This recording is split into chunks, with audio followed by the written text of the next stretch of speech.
Welcome back to the Autoblog Podcast. I'm Greg Migliore. Joining me today is Senior Editor for All Things Green, Beltz Snyder. Happy New Year. What's up, man? Happy New Year to you. I'm enjoying this winter weather we have here. It came late this season, but it's fun to drive in, and it's fun to play in, and it's beautiful to see.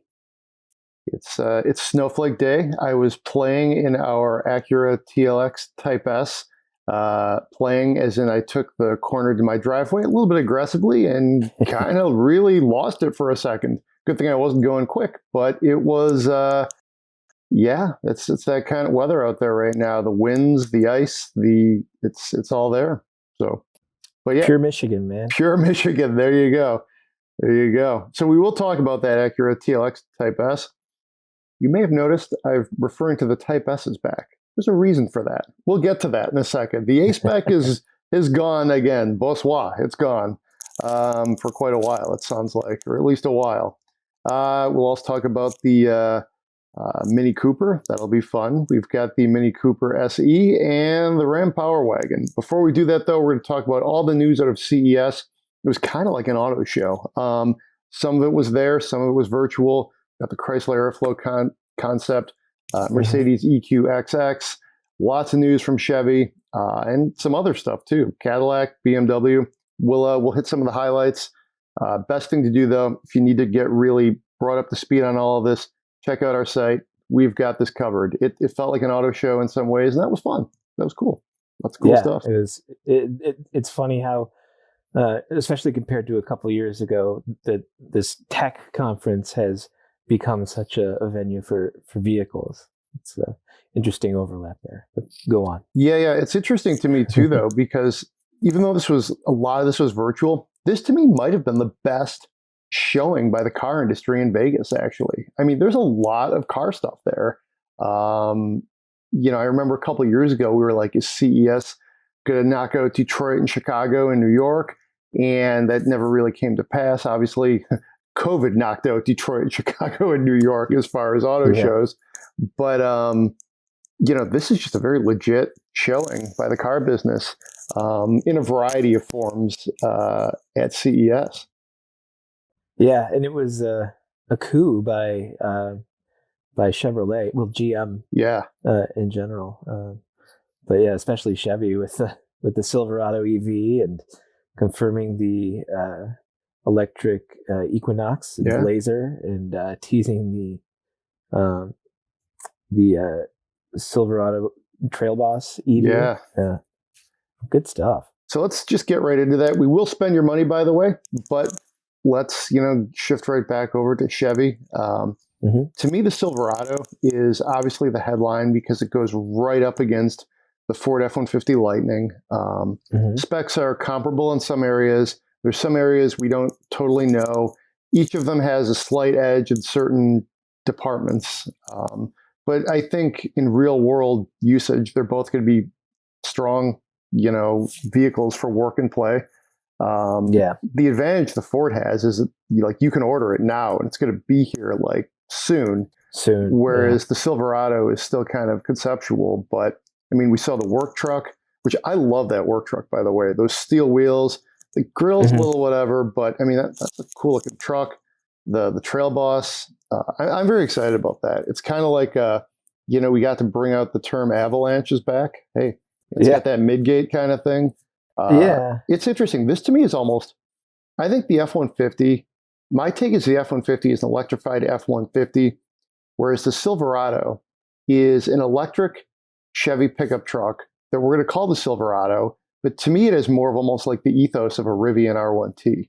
It seemed like they really rethought some of the elements of a truck and incorporated them here. And not right or wrong, I think there's going to be people who want maybe a more traditional truck execution, and some people who want some of the different things that Chevy might offer you. So I'm very excited about this. Yeah, I'm going to have to reserve my judgment on which I'll like better until I've driven them both. I've ridden in the Lightning in a prototype, and it was, it seemed a lot like a Mach-E a tall Mach-E with a bed. It was super fast. A lot of the same, tech inside. But it looks very much just like the rest of the F-150. I like that the Silverado is differentiating itself visually from its internal combustion siblings. And I do like the looks of it. I like the that sort of Avalanche look. It's a way better execution than it was on the Avalanche with those sail panels. And yeah, that work truck looks pretty sweet. I love those steel wheels on there. It looks like it has a nice, very nice, easy to use frunk that looks easy to load into. Yeah, and it's the fact that you can get 664 horsepower is pretty impressive too. This will be probably pretty capable and definitely pretty fun, at least in a straight line. One thing I think Chevy needs to do is communicate like what the sort of the consumer product is going to be, because if you read our comparison piece, which is really nicely done, we expect eventually like the 2024 model the 2025 model is going to be right about with the Lightning base MSRP. That's going to be about like just a shade under 40 grand. But I mean, one, you got to wait for it. And two, you don't want to be, I would say, confused by the fact that there are versions of the Silverado that are $105,000, in which case you're in Hummer territory, really right up there. It's a true super truck. So now the Lightning could definitely really get expensive pretty quick. I think it's just Chevy's going to want to really, I think, articulate and obviously get the trucks out on time, because you're still a couple years out from that. It's 2022, hard as it is to believe. They need 24, 25 to get here quick, because you have electric Silverados on the market. Those are game changers. You don't want Ford's going to sell all the electric Lightning F-150s to Ford customers they can, but it's a very compelling truck. On many podcasts, we've discussed how, like, wait a minute, you can get a basic truck with this much stuff and this much range for 40 grand. Maybe I should just get one. I remember Zach Palmer was like, I don't even need a truck, but throw in the tax incentives. Yeah, let me see where I can pull together some cash and go get one. So Chevy needs to, I think, make sure they execute and get this, and then the cheaper Hummers, which aren't going to be as cheap, frankly, get them out there, so they don't lose like the Rivian buyers or the Cybertruck buyers, because you can have the best vehicle in the world, but if your market's already spent its money, that's a thing. It seemed to me like the Lightning kind of came out of nowhere too. Remember, like we knew they were going to do something. They hinted at it. They kind of said it, and then it was like last year, boom, here it is. It's going to be on sale next year. We're like, okay, and Chevy has got a compelling product. They're really. They're talking a big game. And, they need to deliver now. And I have to point out that these wouldn't be true American trucks if you weren't able to option them up into at least close to six-figure territory. It is wonderful, I think, that they're offering base models that are affordable. Lower than the average transaction price of a new vehicle. Yeah. Nowadays. And then you factor in things like GM has used up its tax credits, but when you factor that into something like the Lightning, it's really compelling, really compelling. So we'd be remiss if we didn't talk about all the other really stuff at CES, but even at GM, at Chevy, the new Equinox, the new Blazer. Again, the Chevy design department just crushed it. These are, I think, really compelling looking vehicles. They look far better than the current Equinox. And 100% agree. I mean, frankly, it's got a little bit of a Blazer vibe, but almost with like a Polestar feel too. Good looking crossover. I'm really impressed with the design. A couple years ago, right when COVID was starting, I went to the GM EV Day. Yeah. Where we got to see, the Hummer in person. They had all these sort of mock-up vehicles that were all production intent, and one of them was a mid-size Chevy crossover that looked just like the Equinox, but it looked like more like the gas-powered Equinox than this electric Equinox we're seeing here. And it looks way better like this. Yeah, it's a strong looking vehicle. I think they, this is the kind of thing where there's actually not a lot in this segment. I mean, you've got like the ID4 is pretty traditional. You've got the Mach-E is, I think, still trying to be a Mustang. I mean, it is. Whereas this is just very much like you kind of get into like almost Ioniq 5 territory, EV6 territory. Things like that, where it's like, hey, this is your grocery getter, your midsize crossover. Maybe it's your family car. Maybe it's you have a bigger 3-row, and this is like the other car. This is very mainstream, and this is where you start to see, like, wow, GM's really got some stuff up its sleeve.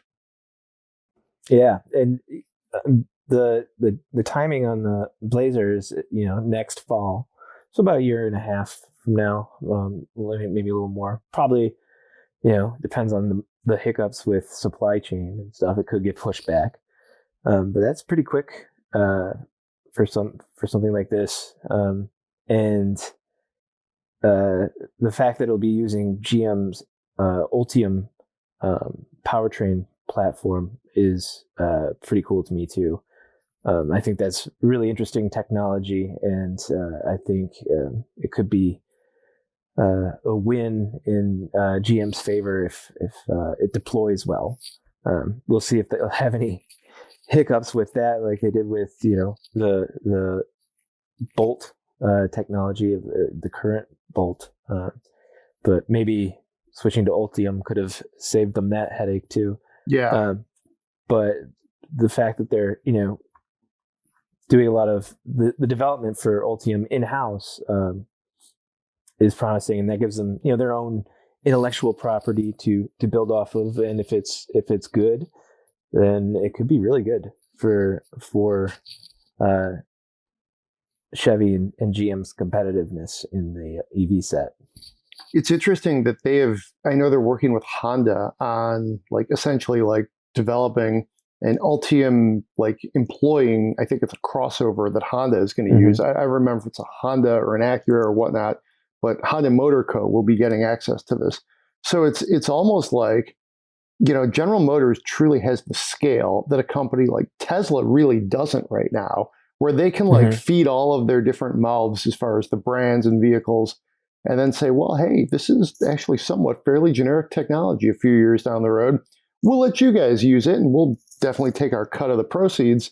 And, that's where you start to really see some movement, I think, not only in the electric space, but I mean, that's where you start to see General Motors flexing in a way that we haven't seen them in years, really.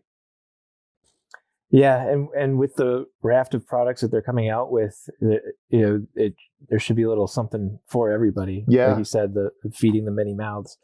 I mean, look at the things Cadillac's coming up with. Those are beautiful vehicles, and people seem genuinely excited about them. Far more excited about Cadillac than people have been, maybe a decade ago. Yeah. So that's really exciting to see. And it's exciting to see people be excited about electric Cadillacs too. I think, it's a neat fit, and hopefully a recipe for success. And I can't wait to get in and drive these vehicles. I've gotten to see the Lyriq and the Celestiq in person, and they're just gorgeous vehicles. They were pre-production, of course. Still sort of very designy, but a lot of that stuff is, at least with the Lyriq that I've seen, is carrying over. And it's impressive design work. It really is. It's top notch. and it's beautiful. It integrates a lot of lighting, and wood, and touch surfaces that don't look like they're going to get covered in fingerprints. Inlaid in the wood. You can use a touch point surface on wood, which is pretty neat. But yeah, they're really swinging for the fences with design of these new EVs, and I think that's a great way to set the foot forward for the future for GM. The inner space concept that we're seeing looks sort of like a personal luxury autonomous coupe, I guess is how they're billing it. Honestly, I don't know if anybody outside of maybe Lincoln has ever done personal luxury coupes better than Cadillac. I mean, Mercedes too. I guess all those iconic SLs over the years. But I mean, when I think of some of those great cars, especially 60s, 70s, like the Eldorado, Cadillac has they have some heritage, and they have, I think, in a way to translate some of that into a totally modern, futuristic vehicle. So this is another good looking concept. We'll see what comes of it. It's got all the stuff like the interior with the LED screens, all sorts of different things like that. No steering wheel, very futuristic. Right. But it's honestly, to me, this is the perfect thing to show at CES, actually. For something that requires no human driver and even has no steering wheel, this thing looks so much like a car I'd want to drive personally. It looks super sporty. It looks like something I'd want to take on a track. But alas, no steering wheel. But I mean, it sure looks luxurious inside. It seems like a nice place to spend time. And yeah, it definitely is a statement maker too. Pull up. I guess you wouldn't really pull up to the valet, because you just send it off to park probably. But, you pull up somewhere with that, and you will be noticed for sure. Little less striking, but I still think a really strong execution is the Chrysler Airflow. They brought back another iconic name. It feels like everything that's old is new again. They're really dusting off some kind of cool names. We don't know as much about this one. Another CES debut. This was a concept.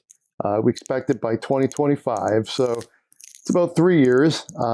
It's always good to reveal something in January of a year and then say buy. So it's 22, 23, 24, and then 25. What does buy 25 really mean? Does that mean you're going to be in 25, December 31st, 25? Is that going to be, it has to be in the year 24? What does that mean? So they got some wiggle room here, but everybody does it. So not to rag on Chrysler, but this is impressive. You're talking about, so there's 2 electric motors. They're 201 horsepower. They didn't give out a ton of specs. We're looking at range of 350 to 400. So, I mean, all that sounds pretty good. Again, it looks good. Good name. I've done a few columns on what the Chrysler brand needs. Maybe bring back the 300, not bring it back, but electrify it, or do something, basically electrify it or make it like their technology sort of hub. But this is it right here. I mean, this is what you need, an electric crossover with an iconic name. So done. I love the concept. I love the name. I love that it seems kind of practical and not, some flashy concept that, 25% of it will make it to production. Right. I'm not entirely sold on this design. The shape of the body looks to me a lot like the EV6, which looks, kind of like a lot of it looks like a EV6 dialed back just a little bit. Yeah, I see that. I see what you're saying. Maybe it's the white paint color with the black roof too that is throwing me off. If I saw it in a monotone, some other color, I might like it more. And I'm not super in love with the nose of the thing. I don't know. It seems a little generic to me. I do like that little light up strip down the middle of the top part of the. I guess you'd still call it a grille, right below the hood. But I think that space could be bigger or more dynamic, or have a little something more eye catching. It's maybe a step further than the fascias of the Model X and Model Y, which basically have nothing there. This has a little more than that, but still just not a lot going on. It seems a little unfinished to my eye. Airflow was used in the mid to late 30s on the Chrysler. I feel like I saw one at like a concours probably a decade ago. Can't say for sure because I vaguely remember a lot of those like 30s cars would show back up, but obviously it's a name that resonates. Maybe I've seen one in a museum. I don't know. At this point, I'm just babbling. I think I've seen an old Airflow at some point. So I love it when you dust off some history and try to repurpose that like 80, 90 years later. I think that's a great move. And, just more stuff for Chrysler. Mercedes is going, they have a ton of great names, but EQXX, I'm not sure that's one of them, to be honest. But the XX sounds like a placeholder for for something at best. Which I'm sure. I mean, it is. It would be another number, maybe two numbers or a letter and a couple numbers or something. That car is really cool though too. Yeah, I think it's 620 ish miles of range. I drove the EQS earlier this year, so I feel like this is continuing in that trajectory from Mercedes. We're going to chance, I think, to drive the EQE, sort of COVID willing fairly soon. So their electric portfolio, they're really building it out. We're sort of seeing how, I feel like at some point that's going to start to really take over just the Mercedes, strategy. Is it's going to be like, these are going to be the things that a lot of people buy. And then the internal combustion engines are going to be more like the niche. Probably not anytime soon, but they're investing in there. And this thing does look great. This is just sits with the rest of the sort of Mercedes family on that side. I think it actually maybe looks a little better than the EQS. It's a little more striking. I love that it's almost got like a sort of boat tail thing going on there. It looks really cool, and the fact that the design is quite functional too. The drag coefficient is like 0.17 or something like, 0.17, which is really something. That's unbelievable. Yeah. Every now and then you see some of these things that like legacy air quote automakers do, and you're sort of reminded like, oh right, General Motors, Mercedes, Volkswagen, they've been making cars, Ford, for 120 years.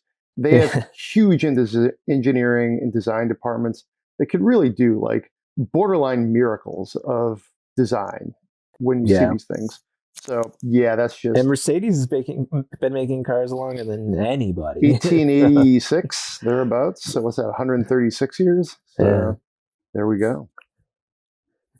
All right. So that's CES. That's the news section. Lots of good stuff. Go to our site, check it out. Subscribe to our newsletter. Last few days we've really been CES heavy. Lots of good stuff in there. That's the best way to get it delivered to your inbox. Whenever you want. You don't even have to do anything. So, except you have to sign up. So let's talk about some of the cars we've been driving. You were in the Power Wagon. That's beastly. I was in the TRX a few weeks ago. We talked about that on the last show. But now you're just even, going crazier. So what did you do with the Power Wagon? I ran a lot of errands with it. Sounds like a good thing to do with an off-road tuned heavy duty truck, but sure. Yeah. I did take some time and flog it down some dirt roads, nice, and some of our rutty roads and stuff.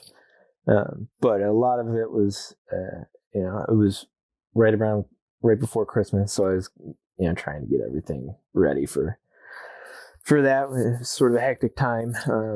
But Wally rode around in it with me quite a bit, and he actually hurt himself getting out of it. Oh no! It's so tall. It's there's a tiny little nubbin of a running board sticking out, and that height is at the height of my knee, and the truck itself towers over me. I'm 6 foot. This thing's, I don't know, probably 6'6" at least tall. And so yeah, it's got quite a presence. The inside, I was impressed with all the little details. There's some Easter eggs in there. You lift up the center console lid, and there's it's like a ruler and different calculations and things that might be helpful on a work site, and things like that. And then the rear seats, you can fold those up and then fold out a panel and turn that whole rear floor into a table, like a work surface. And if you're standing outside the vehicle, that's about the height of your navel. It's like the perfect standing table height for getting things done, which is pretty clever. And I don't know whether it's they planned it to be that ideal with the Power Wagon, or whether that's just sort of incidental based on that feature and the truck's height. But it works out really nicely. And if you want to, load something in there, if the bed's all full and you want to load something in there, it's a nice flat surface, and it's a big back seat too. You fold those back down, and whoever's sitting back there has a lot of room for themselves.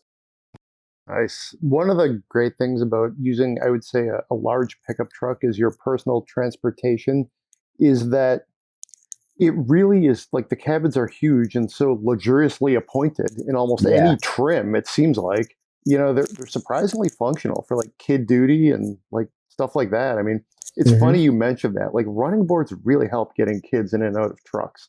Like I had the TRX, which is also like an off-road vehicle essentially. And my kid looks at it like, what am I doing? Like a base jump here?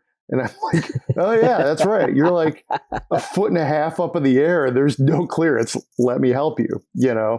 The dog wanted no part of it. So it's kind of like, even though she could basically leap a 4-foot fence if she gets a running start, it's like, maybe not quite, but she can leap. But still, it's like these things are pretty high off the ground, obviously for a reason. But did yours have all those crazy decals, or did you get the subtler edition? It was sort of in between. There was some decals, but it was on a dark body color. I think it was black decals on I think it was dark green. Nice. I'm kind of colorblind. Oh, okay. So I can't be totally sure, and maybe that's why they didn't stick out as much to me too. But there were some decals, but it wasn't egregious. Really, when you see this thing coming, you're just looking at its sheer size. And then that winch on the front is a nice little accessory, a nice little visual accessory. I didn't have a reason to use it, but it's cool looking. Sounds good. I can't wait to get into one of the new Power Wagons, because it's been a while since I've driven one, and I've liked them. They're one of those things that when you get to do this job, there's cars, trucks, whatever, that you just would never probably seek out. most of the Right. time. But then you get in one, you're like, this is amazing. And for Mm-hmm. what it is, and that's where I put the Power Wagon. I like the name. I think it's another good sort of heritage name that you know Ram/Dodge has used over the years to great effect. Yeah. I'm impressed with how fun it is to drive. A lot of trucks that size and even smaller feel very laborious. Mm-hmm. It's a chore to drive them. This thing was fun. It was, able to get out of its own way. It was smooth, fairly smooth, not quiet, but but yeah, generally easy to get around and fun to get around. It doesn't beat you up over the roads. It does a good job of sorting out the imperfections and giving you a comfortable ride. I mean, you're in a truck, but it's not that super truck like ride where you're bouncing up and down the whole way, which I really appreciated. I wasn't hesitant to, take this into downtown Ann Arbor and park it on the streets. With the cameras, it makes it a breeze. And it's pretty precise and easy to steer down those narrow one-way streets. And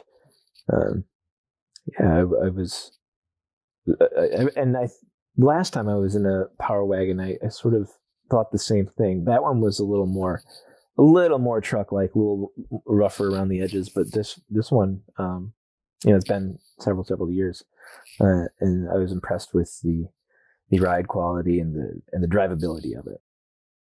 Cool. I would say that's sort of a hallmark of a lot of the Ram trucks is the suspensions, the steering. Even when you step up into the 2500 range, they're very drivable. Mm-hmm. And I mean they've had that characteristic for I'd say, literally as long as I've been doing this. I mean, I remember driving a Ram 2500, 10 years ago, and it was over around the holidays, so I had a little bit of time off.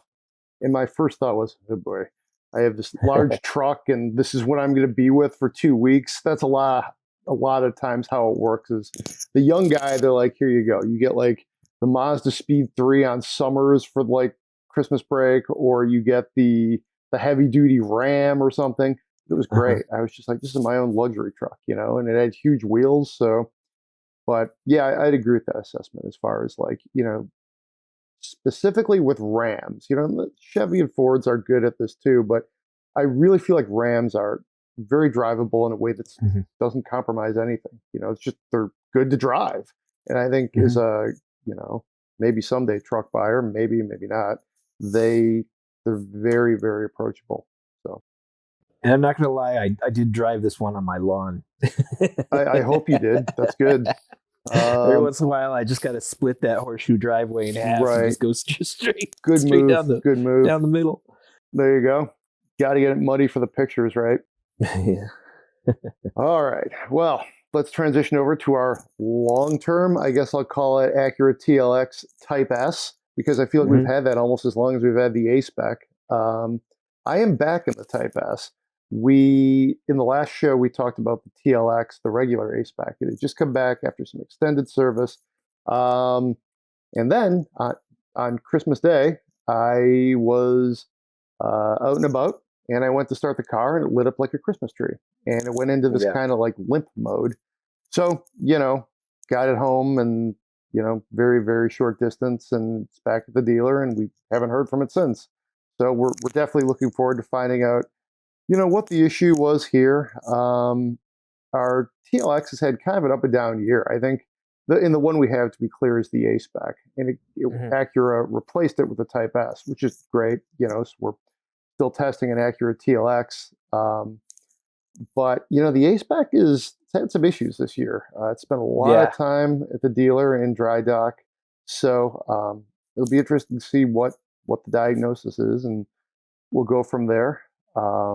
the internet was filled with a variety of things from like electrical things to just all sorts of things like that, which makes some sense.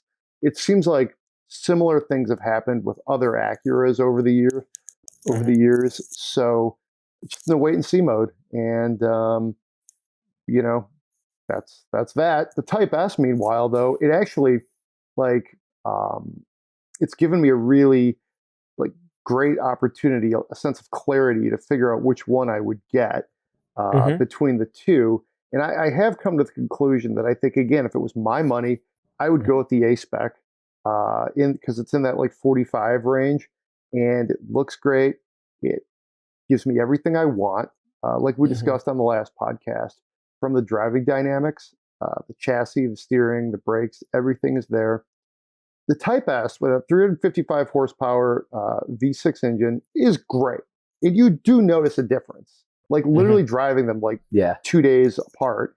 I'm like, yeah, no, this thing, you put your foot on the floor, away you go. You know, there's no like hesitation because you're paying for it. Type S starts at about 53. I'm not sure, even with all the other things you do get on the Type S, that's the road I would go down. You know, it's still a pretty reasonable deal actually when you look at how capable that car can be from a performance sedan perspective. But yeah, for me a little bit less is more here. You know, like service issues notwithstanding, I'm totally happy with the Turbo 4. It's plenty good around town. The Type S in general, I think, like, you know, I think it was you, John, mentioned the transmission you don't love in the A-Spec or the lower trim TLX. Yeah. After like driving them both, it finally has kind of clicked with me. Initially, I was like, yeah, it's not that bad. But I see what people are saying about it. And just in general, the Type S feels a little better tuned, a little better calibrated. And yeah, I mean, I think that would be sort of my verdict between the two after having been in both of them at different points over this year. But I mean, if you want 355 horsepower and you want some other things, you got $8,000, then yeah, man, more power to you, literally. So, you know, it's kind of my, you know, mini review of them, and we'll see what happens to our A-Spec. Well, I'm glad to hear that your assumptions held up under, you know, real world testing, that you would still stick with the A-Spec for your money. Because that's, you know, without having driven the Type S myself, that's where I think I would land as well. So it's interesting to hear the final verdict on that. To be clear, the Type S is brilliant. That's a great engine. And it's a lot of fun to drive. Like, you're not going to, I would say, get in the Type S and think, I think I want the slower car. But when you view it through the lens of like the cost and then just, you know, maybe how much better is it really in some of the things, do I really need them? That's where like sort of like my verdict, if you will, does land with you know, the A-Spec. So now if they did something where they offered a manual and they only offered it in the Type S, then I would have a much harder decision. But you know, that's true. That would be tricky. Although, I mean, that's where you get the Integra kind of in there, is you can get a manual in that car. That's a good point. But you know, we'll see. I mean, I'm not surprised they didn't do a manual in this car. But if they were going to, this could be sort of like, you know, you have the Integra and then you get to the TLX. The TLX is like the stopping point of where you could do a manual. You're not going to make like a larger vehicle with a manual in this day and age. But I mean, I think, you know, it could have, maybe, but I don't think they will at this point. So tell me about this Mini Cooper SE you were rolling around in. Did you drive it on your lawn? Please tell me you did. I actually cut across part of my lawn on it, to Wally's amazement. He's like, "Is this car an off-road car?" I was like, "No, we're just doing it." But I was a little concerned because I got it. It was snowing really hard. Thing doesn't have a lot of range.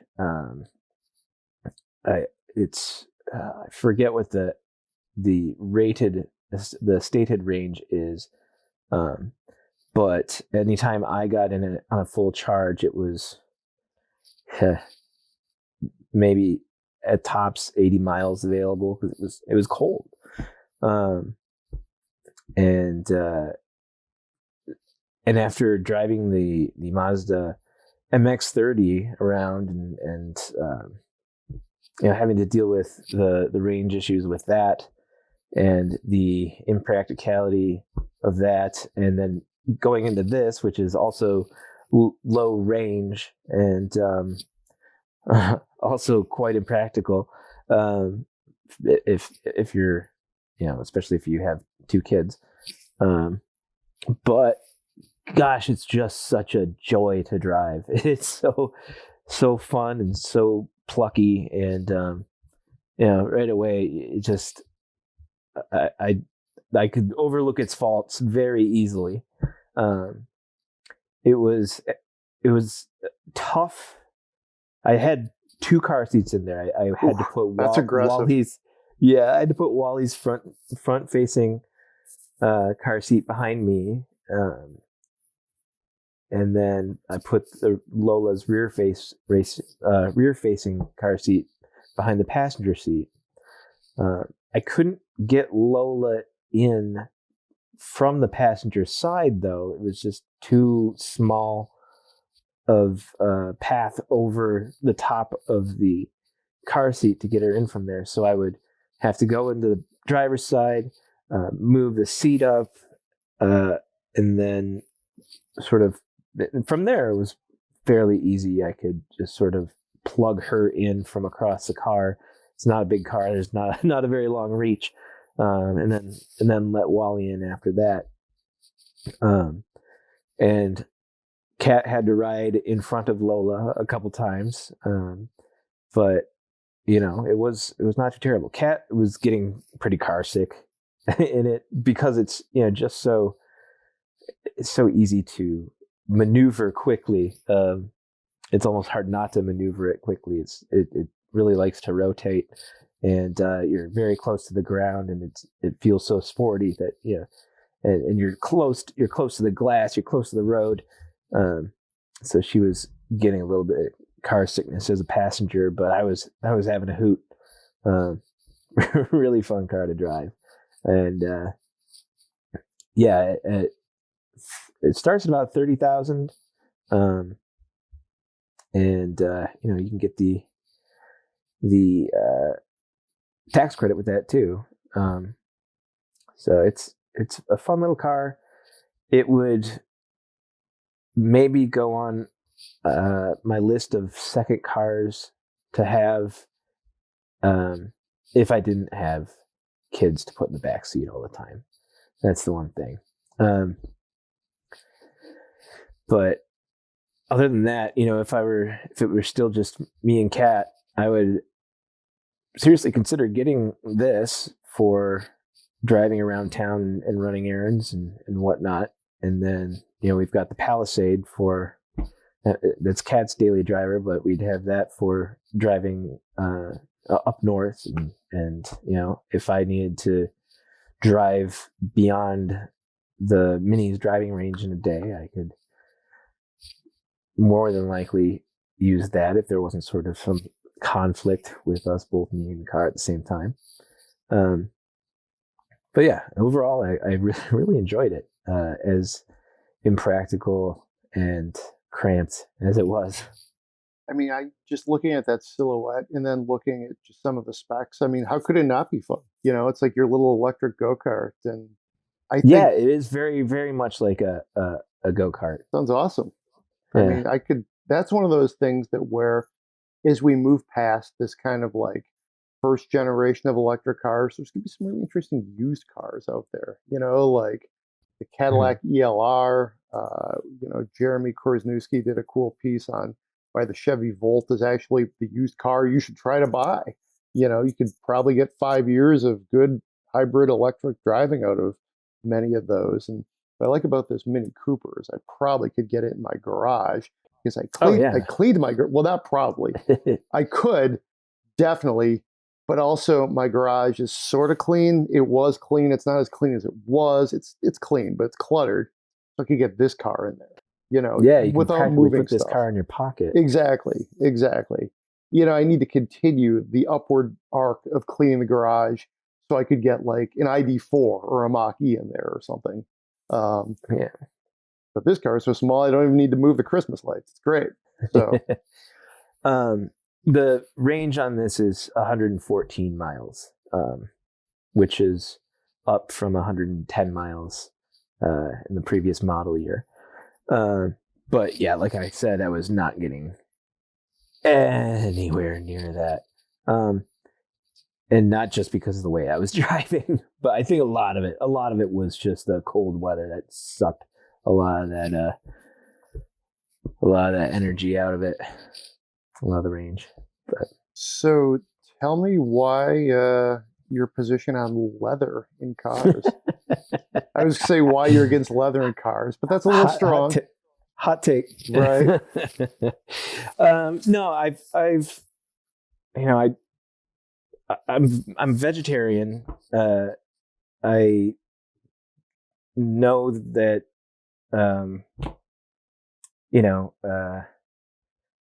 the cattle industry, agriculture in general is very, very land and water and carbon intensive, and particularly livestock is just one of our biggest sources of greenhouse gases. And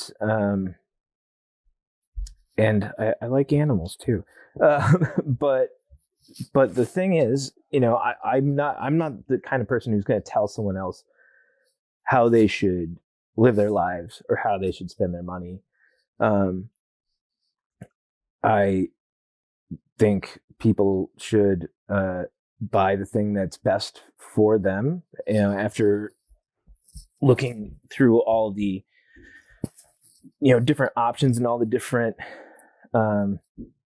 there's life cycles to these products, and you got to pay attention to that. And of course there's cost and value, but leather's a product of this agricultural industry, and it's bad. It's really bad for the environment. It's terrible for the environment. And we live in a time now where, and I feel like it's just starting to rapidly advance in terms of materials. I've always sort of been interested in these materials that make up the vehicles we drive. And more, there's been, lots of innovations, and the things that are becoming available to us now. A lot of them are plant-based, and a lot of them are incorporate, recycled plastics rather than brand new plastics for, the synthetic leathers that we use. But these products that are coming out are, in my opinion, quite superior to leather in tons of ways. In terms of just overall look and feel, the durability of these materials has advanced incredibly. And I think we would be in a better place in terms of the outlook for our climate if the livestock industry was downsized or reformed or transitioned. And I think that, and this is opinion and this is hypothesis, and I don't think someone's a bad person for getting choosing leather seats. I just think that these other options should be made more readily available to us, and that's what's happening. That's the trend. And the more that we choose these options, these natural or less climate impactful products, the the less demand there is going to be, obviously, for leather, and leather is a big part of the economic incentive for raising these animals for slaughter. And I don't know, if we as consumers can get better products and choose those products and vote with our dollars to sort of maybe prevent that illegal cattle farm in Brazil that was responsible for thousands of acres of slash and burn of Amazonian forest. I think that's a win for everybody. Get a better product and have less of a negative impact on the planet. It's a complicated, nuanced thing, but that's basically my thinking on it. All right, well, check out that full opinion piece. It went up this week. John's column. We do our opinion pieces once a week. Everybody on the staff rotates through them. That definitely a well-researched piece. John invites you to put make comments and get in there and great story. It's an interesting issue and interesting take. And if I could offer further reading for anyone who's sort of interested in this sort of thing, if you look at the EQXX that we mentioned earlier, it uses two different kinds of plant-based leathers. The most interesting one of them to me is the mushroom leather. This one, in this case, it uses the mycelium, which is basically the equivalent of roots for mushrooms. It's the part that grows underground, and there's vast networks of mycelium underground. They're easy to grow in labs, and yeah, the mushroom mycelium leather is really, really interesting to me. And the other type of leather that's in there in the EQXX is, I believe that's a cactus leather made from, I believe, prickly pear cactus. Desert Tex, there's a couple different brands out there, and Desert Tex is the one using this. And I know at least one of those uses prickly pear cactus, which is incredibly abundant and easy to grow and easy to harvest, and very, very low impact on soil and water usage, which is fantastic. And I'm really curious to feel this mushroom leather. The mushroom leather is a pretty new product. That wasn't really a big thing when my wife and I used to own a clothing store that sold a lot of leather alternatives. We didn't have access to mushroom leather at that time, so I'm really curious to see how it stands up. I've heard wonderful things about it, and read lots of interesting things, and just the whole process of creating this leather is really interesting. So if you want to go down a neat sort of sciencey rabbit hole, look up mushroom leather. All right. Well, that's podcast is going in different directions than I could possibly have thought. So mushroom leather, check it out. Sounds like a good hashtag maybe or something. You said you didn't want to spend other people's money, didn't want to tell them how to live their lives. Could we put that on hold? We need to tell somebody how to spend their money and live their life. Yeah, sure. Okay, sounds good. I've been called a hypocrite enough in various comments all right. already. So rock on. So this is a repeat writer. Thanks for hitting us up again. I remember this podcast actually. He was looking to downsize and sell his lifted 2006 Sequoia. This sticks out in my head because he was looking at an XJ, a Panamera, or a Quattroporte. I feel like I may have said Quattroporte. That seems like something I would have said, or the XJ. Anyways, 2 years later, sold. He did sell the Sequoia. Also bought and sold a 2000 Jeep XJ, which he loved. I would like that too, and a 2005 Jeep Cherokee. Currently, all of those have sort of funneled into a 2008 GX 470. He has a new job. He's looking for something that is just basically doesn't really need a GX 470 for the short commute. Looking to maybe flip this, make a little money because the commute is not that big a deal. Still wants to stay out of a payment. So that's the scenario. He could also keep this. I think that's actually a strong option. Here are some of the options. Considering another 2005 Cherokee or Grand Cherokee with the 4-liter engine, in any year of a Lexus LS, his wife has a high mileage ES 330 that they still love. Older BMWs are great. Not real familiar with wrenching on them. I would say this: if you're not going to wrench on the BMW, they might get expensive. I've looked at some of the older 3 Series coupes.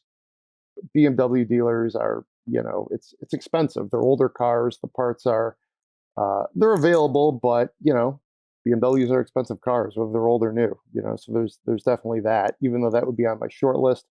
Early 90s Mercedes S-Class. Whew, wow, that's pretty wild. I love that idea, though.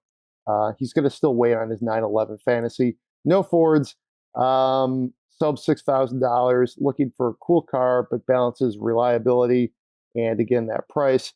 Great letter. Thanks for writing. Hope I did it justice. Running out of oxygen and my voice. So I'm going to toss it over to you, John. I've got a couple ideas, though. Okay. First of all, the car he's in is a oh no, that was before the Sequoia. Well, looking at this list, there's a couple things that stand out to me. The Lexus LS seems like something he would enjoy, but if you've already got a Lexus sedan in the family, maybe stick with your what you have now, the GX 470. That's seems like something you ought to enjoy. But you mentioned the Jeep XJ, and you said you loved it, and I have to agree that is a fine vehicle. I owned a '99 XJ and loved that quite a bit. If you could find one of those in your price range, I think that's what I would pick.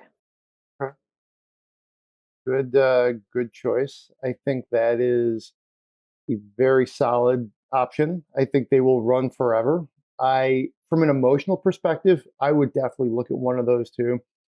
You see a lot of those on the roads, especially in Michigan. A lot of people just had those. They're getting more modified. The ones you see on the road are getting more customized as people have owned them longer, and it's a fantastic culture. So agreed, but I love just the ones that are in great condition, like bone stock, even like the original paint. To me, it's almost like, I love that aesthetic, and I don't know, I would pick one of those up. So that's one of my choices. I would also say, let me see, where did my choices go here? I found a 2003 Lexus LS 430 for about $5,400. I'm looking at CarMax. They're actually a partner of Autoblog, so I'm sort of, keeping it in the family here, I guess. There's a listing there if you're looking for something that's like right in your range. Might change things up a little bit. You might like that as a daily driver. There's like $170, I think, on the clock, so it's a pretty high mileage car. Or what you could do is look at like a 2004 Grand Cherokee, something like that. I'm seeing one here for like, depending on the miles, you're looking at like $2,000 to $5,000, 2,500, somewhere in that range. I feel like those are going to be like the next classics from that, like from the Jeep lineage. Like after the XJs, after those things either rust out, die out, or become legitimate collectibles. Like I feel like you're at that moment where the XJ, this is the last chance you're going to be able to get one, I think, before they start to either, like I said, die out or become, go up in value, like we're seeing with Blazers and Broncos and things like that. They're already not cheap. Essentially, if you can get one, you're going to get one that's got like a lot of miles on it for what the purposes he's sort of ascribing it to. But if you want just a straight up daily driver, you go a couple years, get the newer body style, which I think is a pretty good look too. Drive it for a few years and then get rid of it. So I think those are three choices in order of what I would consider doing. Maybe putting the 03 or 4 Grand Cherokee ahead of the Lexus, simply because it seems like you kind of like that SUV body style, footprint. I feel like that might help you. It seems like you might have an active lifestyle.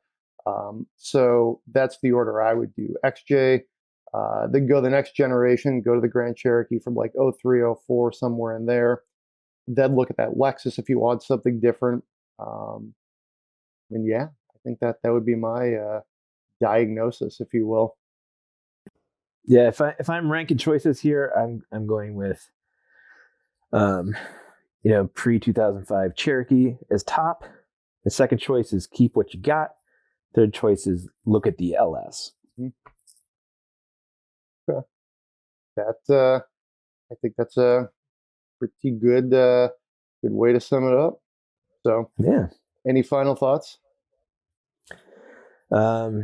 No, it's 2022 and first podcast of 2022, and I'm excited to see what comes this year. Hopefully, good news in terms of supply chain. We've already had good news in terms of vehicle reviews. It's been quite an exciting past couple days with CES, and just looking forward to the next thing.